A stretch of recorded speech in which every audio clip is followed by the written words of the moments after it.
پیاری بہنوں، عزیز بیٹیوں، السلام علیکم ورحمۃ اللہ وبرکاتہ۔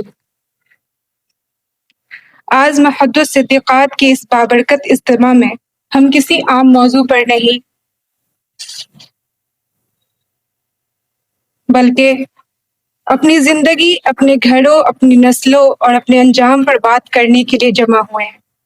آج کا موضوع ہے اسلامی اخلاق و تہذیب۔ بہنوں، ذرا دل سے سوچیں، کیا ہم واقعی وہ مسلمان خواتین ہیں جیسا اسلام ہم سے چاہتا ہے؟ کیا ہمارے اخلاق، ہمارا انداز گفتگو، ہمارا صبر، ہماری حیا واقعی نبی کریم صلی اللہ علیہ وسلم کی امت ہونے کی گواہی دیتا ہے؟ یہ سوال سخت ہے، مگر اصلاح ہمیشہ سخت سوال سے ہوتی ہے۔ اسلام صرف عبادت نہیں، کردار بھی ہے۔ ہم میں سے بہت سی بہنیں نمازیں پڑھتی ہیں، روزے رکھتی ہیں، قرآن بھی پڑھتی ہیں، لیکن ذرا سوچیں، کیا ہماری نماز ہمیں غصے سے روکتی ہے؟ کیا ہمارا قرآن ہمیں زبان کی تلخی سے روکتا ہے؟ کیا ہماری عبادت ہمیں دوسروں کے لیے نرم دل بناتی ہے؟ رسول اللہ صلی اللہ علیہ وسلم نے فرمایا، مسلمان وہ ہے جس کی زبان اور ہاتھ سے دوسرا مسلمان محفوظ رہے۔ بہنوں، اگر ہماری زبان ہی دوسروں کو زخمی کر دے تو پھر ہماری عبادت ہم سے کیا کہہ رہی؟ آنسو کی پہلی وجہ ہماری زبان۔ ہمیشہ ہمیں اپنی زبان کو کنٹرول میں رکھنا چاہیے۔ ہماری زبان سے اگر نرمی کے الفاظ نکلیں گے تو سامنے والا ہم سے ہرٹ نہیں ہوگا۔ پیاری بہنوں، کتنے گھر صرف زبان کی وجہ سے ٹوٹ جاتے ہیں، کتنی بہنیں بہنوں سے بات کرنا چھوڑ دیتی ہیں، کتنی ساس بہو سے، کتنی بہو ساس سے، صرف ایک تلخ جملے کی وجہ سے۔ ہم کہتے ہیں کہ مجھے غصہ آ گیا تھا، میں نے تو سچ کہا تھا، مگر یاد رکھیں، سچ بھی اگر بے رحمی سے کہا جائے تو وہ گناہ بن جاتا ہے۔ نبی صلی اللہ علیہ وسلم نے فرمایا، جو اللہ اور آخرت پر ایمان رکھتا ہو وہ اچھی بات کہے یا خاموش رہے۔ اس سے ہمیں پتہ چلتا ہے یا ہم خاموش رہیں یا اچھی بات کہیں، باقی جو لغویات ہے اس سے ہم دور رہیں۔ بہنوں، کاش ہم اپنی زبان پر پہرا بٹھانے کا حد کر لیں۔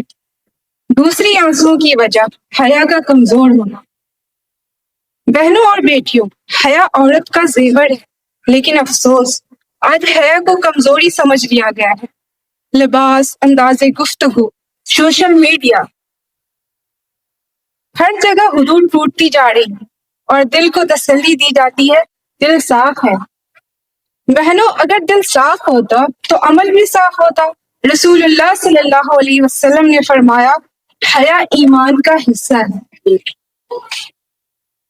جہاں حیا کمزور ہوتی ہے وہاں ایمان بھی آہستہ آہستہ کمزور ہو جاتا ہے۔ یہ بات کڑوی ہے مگر سچی ہے۔ ماں، ذرا رک کر سوچو، اے ماں، ذرا رک کر سوچو، تیری گود پہلی درس گاہ ہے، تیری زبان پہلا نصاب ہے، تیرا عمل پہلی کتاب ہے۔ اگر تو صبر نہیں سکھائے گی، اگر تو برداشت نہیں دکھائے گی، اگر تو خود غیبت کرے گی تو بیٹیاں کیا سیکھیں گی؟ بہنوں، ہم بچوں کو کہتی ہیں نماز پڑھو، لیکن خود تاخیر سے پڑھتی ہیں۔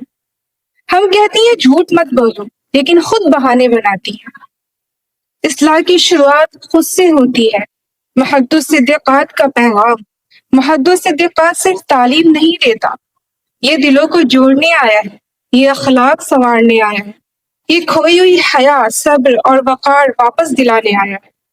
ہم یہاں عالمات نہیں، عمل والی مومنات بنانا چاہتے ہیں۔ ہم ایسی خواتین چاہتے ہیں جو گھر کو جنت بنائے، جو زبان سے مرہم رکھے، جو کردار سے دعوت دے۔ تیسری آنسوؤں کی وجہ، ہم نے دین کو مشکل بنا دیا۔ بہنوں، ہم نے دین کو رسومات میں قید کر دیا، اخلاق کو بھلا دیا، کردار کو چھوڑ دیا۔ حالانکہ نبی صلی اللہ علیہ وسلم نے فرمایا، تم میں سے سب سے بہتر وہ ہے جس کے اخلاق سب سے اچھے ہوں۔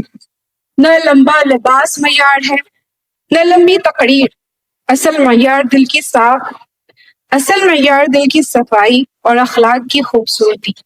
آج کا عہد۔ آئیے بہنوں، آج آنسوؤں کے ساتھ عہد کریں۔ ہم زبان کو قابو میں رکھیں گے، ہم غصے میں خاموش رہیں گے، ہم معاف کرنا سیکھیں گی، ہم حیا کو فخر سمجھیں گی، ہم اپنی بیٹیوں کے لیے نمونہ بنیں گی۔ اس سے ہمیں یہ پتہ چلتا ہے کہ جو ہماری زبان ہے وہی ہمارے اخلاق کو بتاتی ہے کہ ہمارا اخلاق کیسا ہے، ہم کیسے ہیں۔ ہم اگر اپنی زبان کو قابو میں رکھیں گے تو ہمارے تعلقات بھی اچھے ہوں گے، لوگوں سے ہم اچھے رویے سے بات کریں گے، ہماری زبان سے فحش باتیں نہ نکلیں، ہماری زبان سے کسی کے لیے کوئی برائی نہ نکلے، ہم آپس میں بیٹھ کے کبھی بھی کسی کی غیبت نہ کریں۔ ہم عورتیں جب آپس میں بیٹھتی ہیں تو سوچے اگر ہم خاموش رہیں گی، اگر ہم دین کی باتیں کریں گی، اللہ کی باتیں کریں گی یا نیک باتیں کریں گی تو اللہ اور فرشتے ہم سے خوش ہوں گے۔ لیکن یہیں پر اگر ہم چار عورتیں بیٹھ کے دوسروں کے بارے میں برائیاں کریں گی، دوسروں کے بیٹیوں کے بارے میں، دوسروں کے گھروں کے بارے میں ہم تبصرہ کریں گی تو اللہ ہم سے ناراض ہو جائیں گے، کیونکہ اللہ کو یہ عمل بالکل۔ تو آج سے ہم عہد کریں گے کہ ہم اپنی زبان سے کبھی بھی برے الفاظ نہیں نکالیں گے۔ اگر ہمارے ذہن میں دوسروں کے لیے برائیاں آ رہی ہیں، دوسروں کے بارے میں غلط سوچ رہے ہیں، پھر بھی ہم اسے اپنی زبان پہ نہیں آنے دیں گے، کیونکہ آپ لوگوں کو پتہ ہے کہ جب ہم کوئی ارادہ کرتے ہیں، جب تک اس ارادے کو کر نہ دے وہ ارادہ ہی رہتا ہے۔ اس لیے کبھی بھی کسی کے بارے میں کچھ غلط خیال آئے تو استغفار کیا کرے تاکہ وہ ہمارے ذہن سے نکل جائے، کیونکہ ہم دوسروں کی خامیاں تو دیکھتے ہیں، اس کی خوبیاں نہیں دیکھتے، اور جب ہم دوسروں کی خوبیاں دیکھنا شروع کر دیں تو پھر ہم ان کے بارے میں غیبتیں کرنا چھوڑ دیں۔ تو اس لیے ہمیشہ ایک بات یاد رکھیں کہ ہم دوسروں کی اگر برائی کر رہے ہوتے ہیں نا تو اس کے حصے کا گناہ ہم خود اپنے اوپر ڈال رہے ہوتے ہیں۔ وہ انہوں نے جو بھی گناہ کیا ہوتا ہے وہ گناہ ان کا ہم پہ آ رہا ہوتا ہے، تو اس لیے ہمیشہ سوچیں کہ ان کے حصے کا گناہ ہم نے نہیں لینا، ہم نے دوسروں کی برائیاں نہیں کرنی۔